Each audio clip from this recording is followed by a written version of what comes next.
வணக்கம் நேர்களே. ஐரோப்பிய செய்திகளின் இரவு நேர செய்திகள். முதலில் தலைப்புச் செய்திகள்.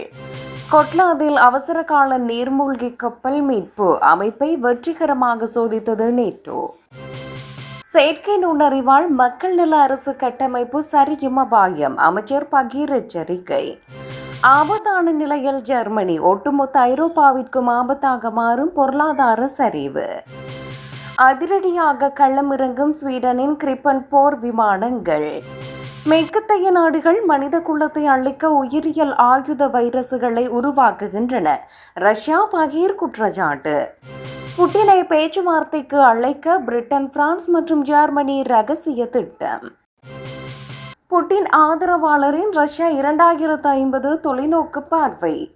அணுவாயுத தாக்குதல் மற்றும் ஐரோப்பிய ஒன்றிய சரிவு. உக்ரைன் போரில் வெற்றியை பெற ட்ரோன்களை மட்டுமே நம்பியிருக்கும் ரஷ்யா. இனி விரிவான செய்திகள். ஆபத்தில் இருக்கும் நீர்மூழ்கி கப்பல்களின் பணியாளர்களை மீட்பதற்கான தனது அவசர மீட்பு அமைப்பை நேட்டோ அமைப்பு ஸ்கொட்லாந்தில் வெற்றிகரமாக சோதனை செய்துள்ளது. பிரிட்டன், பிரான்ஸ் மற்றும் நோர்வே ஆகிய 3 நாடுகளின் கூட்டு பங்களிப்போடு இந்த அதீத தொழில்நுட்ப மீட்பு அமைப்பு நிர்வகிக்கப்பட்டு வருகிறது. கடலுக்கடியில் 610 மீட்டர் ஆழம் வரை சென்று சேதமடைந்த நீர்மூழ்கி கப்பலின் அவசரகால நுழைவாயிலுடன் இணைந்து பணியாளர்களை மீட்கும் திறன் கொண்டது இந்த அமைப்பு. இந்த சோதனையின் போது நெமோ என்று அழைக்கப்படும் மனிதர்கள் இயங்கும் நீர்மூழ்கி மீட்பு வாகனம் மற்றும் ரிமோட் மூலம் இயங்கும் ரோபோட்டிக் வாகனம் ஆகியவை பயன்படுத்தப்பட்டன. கடற்படை வீரர்கள் மற்றும் மருத்துவ குழுவினர் இணைந்து பாதிக்கப்பட்ட வீரர்களை மீட்டு பாதுகாப்பான அழுத்த அறைகளுக்கு கொண்டு செல்லும் முழு செயல்முறையையும் செய்து காட்டினர். உலகளவில் எங்கு நீர்மூழ்கி கப்பல் விபத்துகள் ஏற்பட்டாலும் அடுத்த 72 முதல் 96 மணி நேரத்திற்குள் அங்கு சென்று மீட்பு பணியை மேற்கொள்ள இந்த அமைப்பு 24 மணி நேரமும் தயார் நிலையில் உள்ளதாக தெரிவிக்கப்பட்டுள்ளது. செயற்கை நுண்ணறிவால் மக்கள் நல அரசு கட்டமைப்பு சரியும் அபாயம், அமைச்சர் பகீர் எச்சரிக்கை. செயற்கை நுண்ணறிவின் அசுர வளர்ச்சி பிரிட்டன் போன்ற நாடுகளின் பாரம்பரிய சமூக நல அரசு கட்டமைப்பையே சீர்குலைக்கக்கூடும் என அந்நாட்டு அமைச்சர் எச்சரித்துள்ளார். AI தொழில்நுட்பம் காரணமாக பல லட்சம் மக்கள் தங்களின் வேலைவாய்ப்புகளை இழக்கும் சூழல் உருவாகி வருவதே இந்த அச்சத்திற்கு காரணமாக கூறப்படுகிறது. பெருமளவிலான மக்கள் வேலைவாய்ப்பை இழக்கும் போது அரசாங்கத்திற்கு வரி மூலம் கிடைக்கும் வருவாய் மிக கடுமையாக வீழ்ச்சி அடையும். அதே நேரத்தில் வேலையில்லாத மக்களுக்கு அரசு வழங்கும் உதவித்தொகை மற்றும் சுகாதார சேவைகளுக்கான தேவை பல மடங்கு அதிகரிக்கும் என கணிக்கப்பட்டுள்ளது. இந்த வருவாய் பற்றாக்குறை மற்றும் கூடுதல் செலவினங்கள் காரணமாக பொதுமக்களுக்கான இலவச நலத்திட்டங்களை அரசால் தொடர்ந்து வழங்க முடியாத நிதி நெருக்கடி ஏற்படும். எனவே AI தொழில்நுட்பத்தின் வளர்ச்சியால் ஏற்பட போகும் இந்த பொருளாதார மற்றும் சமூக மாற்றங்களை எதிர்கொள்ள உலக நாடுகள் இப்போதே புதிய திட்டங்களை வகுக்க வேண்டும் என வலியுறுத்தப்பட்டுள்ளது. ஆபத்தான நிலையில் ஜெர்மனி, ஒட்டுமொத்த ஐரோப்பாவிற்கும் ஆபத்தாக மாறும் பொருளாதார சரிவு. ஐரோப்பாவின் மிகப்பெரிய பொருளாதார சக்தியான ஜெர்மனி தற்போது கடுமையான பொருளாதார தேக்க நிலை மற்றும் அரசியல் நெருக்கடிகளால் தீவிர சிகிச்சை பிரிவில் இருக்கும் நிலைக்கு தள்ளப்பட்டுள்ளது. ரஷ்யாவின் மலிவான எரிசக்தி துண்டிக்கப்பட்டது மற்றும் சீனாவின் வர்த்தக மந்தநிலை ஆகிய காரணங்களால் ஜெர்மனியின் முக்கிய உற்பத்தி துறைகள் பெரும் வீழ்ச்சியை சந்தித்துள்ளன. ஜெர்மனியின் இந்த பலவீனமான நிலை அதை மட்டுமே நம்பியிருக்கும் ஒட்டுமொத்த ஐரோப்பிய ஒன்றியத்தின் பொருளாதார வளர்ச்சி மற்றும் ஸ்திரத்தன்மைக்கு மிகப்பெரிய அச்சுறுத்தலாக மாறியுள்ளது. தற்போது ஜெர்மனிய கூட்டணி அரசாங்கத்துக்குள் நிலவும் கொள்கை முரண்பாடுகள் மற்றும் பட்ஜெட் குழப்பங்கள் பொருளாதாரத்தை மீட்டெடுப்பதற்கான உடனடி நடவடிக்கைகளுக்கு முட்டுக்கட்டையாக உள்ளன. மேலும் நாட்டின் உள்கட்டமைப்பு சரிவு மற்றும் நவீன தொழில்நுட்பங்களை நோக்கிய மெதுவான மாற்றம் ஆகியவை ஜெர்மனியின் உலகளாவிய போட்டித்திறனை கேள்விக்குறியாகியுள்ளன. ஐரோப்பாவின் தூணாக விளங்கும் ஜெர்மனி இந்த நெருக்கடியில் இருந்து விரைவில் மீளாவிட்டால் அது ஒட்டுமொத்த ஐரோப்பிய கண்டத்தின் எதிர்காலத்தையே சீர்குலைத்து விடும் என நிபுணர்கள் எச்சரிக்கின்றனர். அதிரடியாக களமிறங்கும் ஸ்வீடனின் கிரிப்பன் போர் விமானங்கள். ரஷ்யாவுக்கு எதிரான வான்வழி போரை வலுப்படுத்த ஸ்வீடன் தயாரிப்பான கிரிப்பன் போர் விமானங்களை உக்ரைன் தனது விமானப்படையின் முக்கிய பலமாக மாற்ற உள்ளது.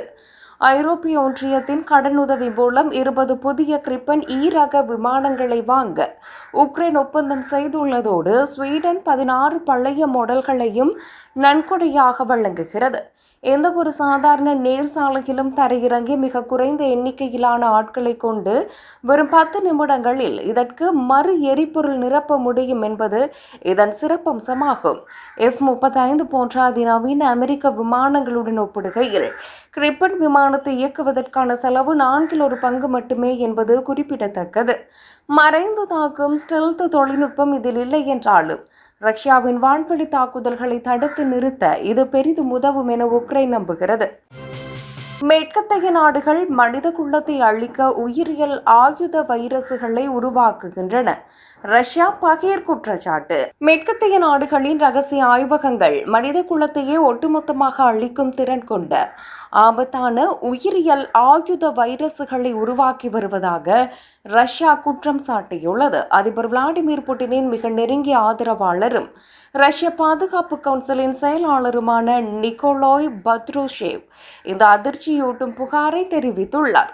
உக்ரைன் மற்றும் ரஷ்யாவின் அண்டை நாடுகளில் உள்ள அமெரிக்காவின் நிதி உதவி பெறும் ஆய்வகங்களில் இந்த ஆபத்தான மரபணு மாற்றப்பட்ட வைரசுகள் உருவாக்கப்படுவதாக அவர் குறிப்பிட்டுள்ளார். குறிப்பிட்ட சில இன மக்களை மட்டும் குறிவைத்து தாக்கும் வகையிலான இன குறிப்பிட்ட உயிரியல் ஆயுதங்களை மேற்கத்திய நாடுகள் பரிசோதித்து வருவதாகவும் ரஷ்யா எச்சரித்துள்ளது.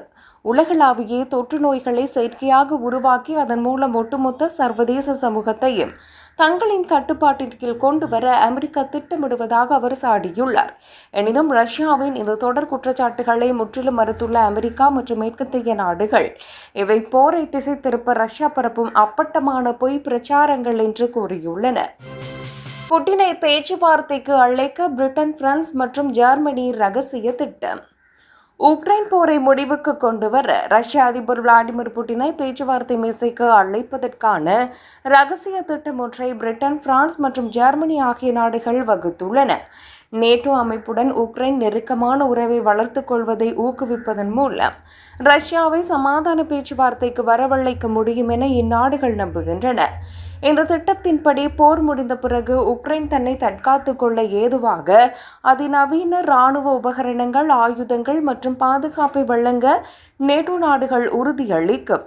எவ்வாறாயினும் இந்த உடன்படிக்கையானது உக்ரைனுக்கு முழுமையான நேட்டோ உறுப்பினர் அந்தஸ்தையோ அல்லது அதன் 5வது விதியின்படியான கூட்டு பாதுகாப்பையோ வழங்காது. உக்ரைன் தனது இழந்த பகுதிகளை இராணுவ ரீதியாக மீட்டெடுப்பதில் சந்தேகம் நிலவுவதால் ரஷ்யாவுடன் பேச்சுவார்த்தை நடத்துவதே சரியான வழி என்ற நோக்கில் ஐரோப்பிய தலைவர்கள் இந்த வியூகத்தை அமைத்துள்ளனர். புட்டின் ஆதரவாளரின் ரஷ்யா 2050 தொலைநோக்கு பார்வை, அணுபாயுத தாக்குதல் மற்றும் ஐரோப்பிய ஒன்றிய சரிவு. ரஷ்ய அதிபர் விளாடிமிர் புட்டினின் நெருங்கிய ஆதரவாளரான டிமிட்ரி மெட்வடேவ் 2050ஆம் ஆண்டிற்குள் உலக அரசியல் மாற்றங்கள் எவ்வாறு இருக்கும் என்பது குறித்த அதிர்ச்சியூட்டும் வரைபடத்தை வெளியிட்டுள்ளார். இந்த ரஷ்யா 2050 வரைபடத்தின்படி ஐரோப்பிய ஒன்றியம் முழுமையாக சரிந்து அதன் உறுப்பு நாடுகள் பல துண்டுகளாக உடைந்து போகும் என கணிக்கப்பட்டுள்ளது. மேலும் பிரான்ஸ் மற்றும் ஜெர்மனி போன்ற முக்கிய ஐரோப்பிய நாடுகளுக்கு இடையே கடுமையான உள்நாட்டு போர்கள் மற்றும் மோதல்கள் வெடிக்கும் என அவர் குறிப்பிட்டுள்ளார். இந்த எதிர்கால பார்வையில் மேற்கத்திய நாடுகளின் இராணுவ பலத்தை ஒடுக்குவதற்கு ரஷ்யா அணுவாயுத தாக்குதல்களை நடத்தவும் தயங்காது என்ற அச்சமூட்டும் எச்சரிக்கையும் விடுக்கப்பட்டுள்ளது. உக்ரைன் மற்றும் அதன் அண்டை நாடுகள் பல ரஷ்யாவின் நேரடி கட்டுப்பாட்டின் கீழ் அல்லது செல்வாக்கின் கீழ் கொண்டு வரப்படும் என இந்த வரைபடம் சித்தரிக்கிறது. உக்ரைன் போரில் வெற்றியை பெற ட்ரோன்களை மட்டுமே நம்பியிருக்கும் ரஷ்யா. உக்ரைனுக்கு எதிரான போரில் தங்களுக்கு சாதகமான வெற்றியை பெறுவதற்காக ரஷ்யா தற்போது ட்ரோன் எனப்படும் ஆளில்லா விமான தொழில்நுட்பத்தை முழுமையாக நம்ப தொடங்கியுள்ளது. போர்க்களத்தில் உக்ரைனின் இராணுவ நிலைகள் மற்றும் ஆயுத கிடங்குகளை துல்லியமாக கண்டறிந்து அழிக்க ரஷ்யா தினசரி நூற்றுக்கணக்கான ட்ரோன்களை பயன்படுத்தி வருகிறது. உக்ரைனின் வான் பாதுகாப்பு அமைப்புகளை செயலிழக்க செய்யவும் அந்நாட்டின் உள்கட்டமைப்புகளை சீர்குலைக்கவும் இந்த மலிவு விலை ட்ரோன்கள் ரஷ்யாவுக்கு பெரிதும் உதவுகின்றன. ஈரான் போன்ற நாடுகளிடமிருந்து பெறப்படும் அதிநவீன ட்ரோன்கள் மற்றும் உள்நாட்டிலேயே தயாரிக்கப்படும் புதிய ரக ட்ரோன்கள் இந்த தாக்குதலில் முக்கிய பங்கு வகிக்கின்றன. மனித உயிரிழப்புகளை குறைத்து அதே நேரத்தில் உக்ரைன் படைகளுக்கு பெரும் சேதத்தை ஏற்படுத்துவதே ரஷ்யாவின் இந்த ட்ரோன் வியூகத்தின் முதன்மை நோக்கமாகும்.